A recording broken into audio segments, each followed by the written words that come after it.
1979 সালে ইরানে ইসলামী বিপ্লব হওয়ার পর ইরাকের একনায়ক সাদ্দাম হোসেন কোনো প্রকাশ্য বা যুক্তিযুক্ত কারণ ছাড়াই 1980 সালের সেপ্টেম্বরে ইরানে একচেটিয়া আক্রমণ পরিচালনার নির্দেশ দেন। এই সময় ইরাকের গোয়েন্দারা ধারণা করেছিল যে বিপ্লবী ইরানে শাহপন্থী হিসেবে চিহ্নিত করে শত শত সিনিয়র সামরিক অফিসারকে হত্যা করেছে। ইরানের গোয়েন্দা নেটওয়ার্ক ছিন্নভিন্ন হয়ে গেছে।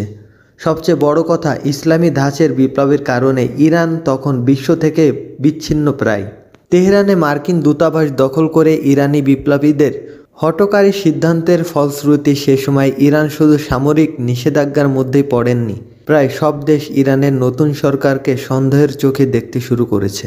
এমনকি ইরান তার শিয়াভিত্তিক রাজনৈতিক প্রভাব ও কথিত ইসলামী বিপ্লব রপ্তানির লক্ষ্যে পার্শ্ববর্তী রাজা শাসিত সুন্নি আরব দেশগুলোয় গোলযোগ সৃষ্টির চেষ্টা করে। সৌদি আরবে